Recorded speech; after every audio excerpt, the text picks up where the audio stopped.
Hi everyone, Jennifer Hancock here, Bollywood Humanist, and this weekend I did see 2.0, and yes, I did splurge for it. Yes, it was $25 to see the Tamil version in Florida, and it was only available in 3D, but my husband said, no, go and see it because, when will it come out on video, things like that. All right, so I went and saw it, and it was fun. Was it $25 fun? No, not really. To be perfectly honest, it was $15 worth of fun, but I'm not sure it was $25 worth of fun. That being said, it was a very fun movie. I did enjoy it. It does need to be seen in 3D. Yes, there's a lot of cheesy use of it where they like point a finger at you, and but other things like when he's climbing the tower and you're getting this vertigo from the way it's filmed.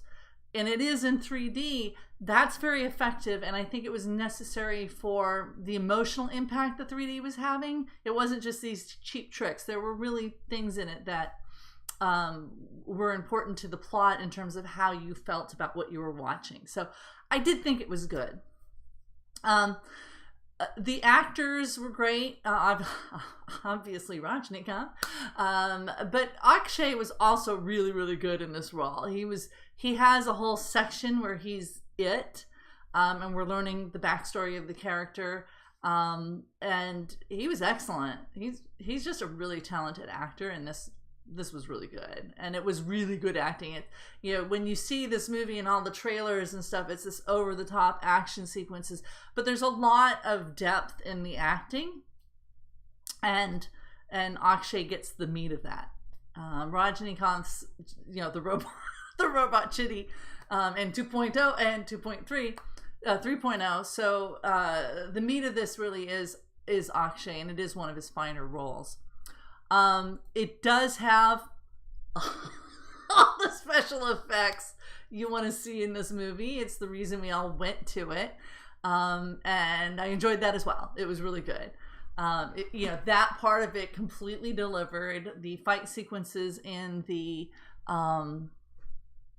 soccer stadium, that part was also another part where the 3D really came into play in terms of giving you an immediacy of what was going on. So it was another good use of it. Finally, there's one dance sequence at the end, right before the credits, and it was really good and it was really fun, but the outfits reminded me of Hazel O'Connor in Breaking Glass. So you look up in the corner and you see a picture that's Hazel O'Connor from the 1980s movie Breaking Glass, which is excellent, and her outfit and the whole thing reminded me of that. The other thing it reminded me of, because it was 3D and because it was this like robotic, like the outfits people were wearing in the dance sequence, it reminded me a lot of Michael Jackson's Captain EO. So if you ever went to one of the Disney parks and saw Captain EO with Michael Jackson, that's what this end dance sequence reminded me of, and it was awesome. It was really good. But what I want to do is talk about kind of the central plot of this. And the plot revolves around, it's kind of a ghost story, which is fine. I like ghost stories, so it's not bad, but it's kind of poltergeisty ghost harming people because he's pissed. And that's the Akshay Kumar character. But he's mad that cell phones are killing birds. And so he kind of takes everybody's cell phones and he fashions himself into this ginormous bird, which does a lot of damage and kills a lot of people. And so people don't have their cell phones, which is, again, fine. It's a fine plot point as far as these plot points go. But I am a humanist, and I have to admit, when I came out of this movie, I went by myself. It was nighttime. I needed to call my husband to tell him I just got out of the movie. I'm on my way home. And I felt guilty about using my cell phone immediately after this movie. Like, I didn't want to text and I didn't want to post anything about this because it would require using my cell phone. And I felt very guilty about that. But, and that's probably how a humanist should feel, right? We should be concerned about the impact we're having on others and on our environment. And so that was kind of the point of this movie. The problem as a humanist is we are also reality based, and that's not a problem. the humanists are both compassionate, caring, responsible people, but we're also reality based. We want to make sure that what we're doing is going to have a positive impact and not a negative impact. And so the first question I have is, do these radio towers and do the use of cell phones actually hurt and harm bird life and kill birds? Because that's the argument that's being made in this movie, is that the towers and our cell phones and the frequencies hurt and kill birds. So, and they make the case that, well, Indian cell phone companies are broadcasting at higher frequencies and at higher amplitudes, and there's two pieces of a radio frequency, the frequency and the amplitude, that cell phone carriers in India, not in America because we have regulations, not in Europe because we have regulations, but for some reason in India, the carriers are violating the laws in terms of frequency and amplitude and putting more amplitude into it, and that is hurting birds. So the question I had as a humanist, being the realistic person I am, was, is that a real thing? Like, is that really happening? And the answer is no. No, the central plot point of this is fantasy. Tower kill is a real thing. It really does occur. It's really well known, but it's a problem with height and lights. So buildings kill birds. Anything that's tall, that we get in the flight path of a bird in a cloudy day when visibility is bad, birds fly into tall things.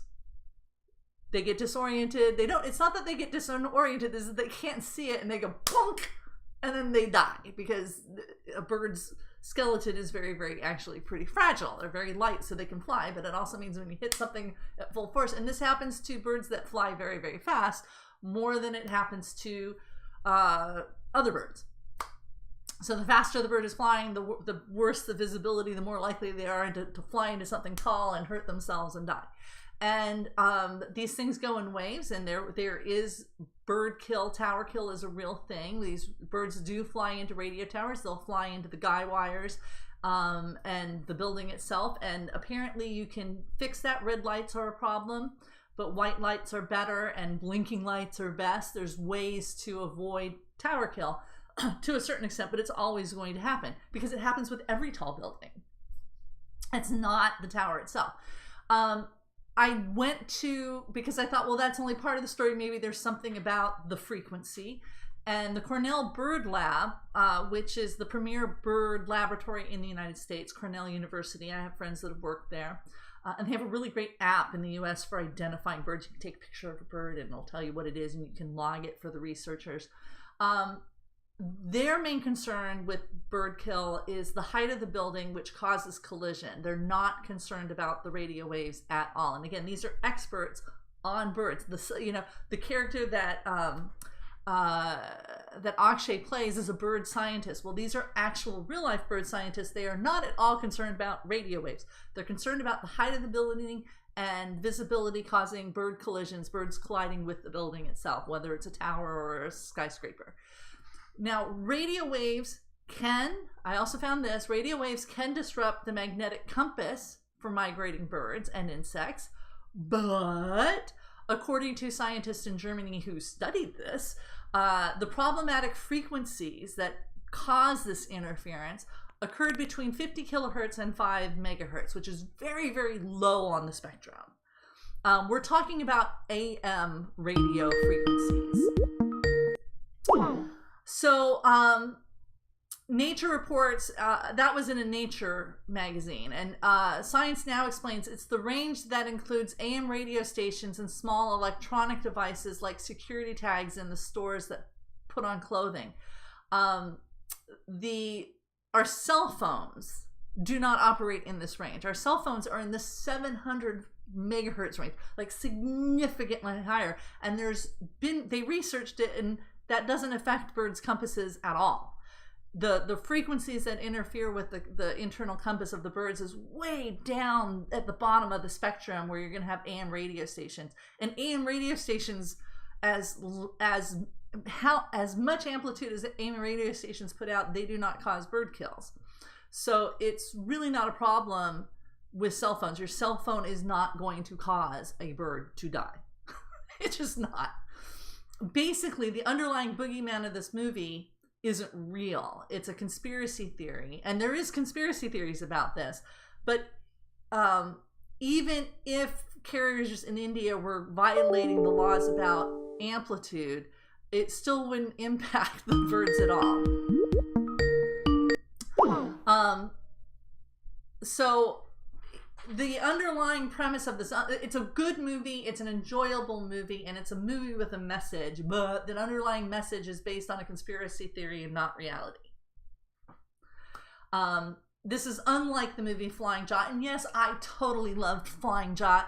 The boogeyman in that is toxic waste, and toxic waste disposal is a real problem, and we really need to fix it everywhere in the world.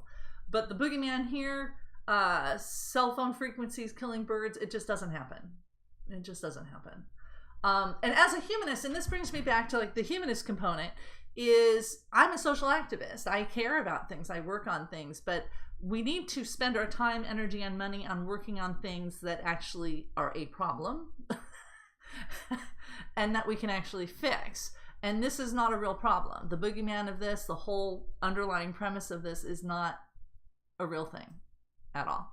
So I'm curious to see what you all thought about the movie, whether you liked it or not, and what you thought about the basic plot point and whether or not we need to deal with this. When I looked up the research, and that's what I do as a humanist, when I find something that's problematic, I look at the research. I didn't find anything.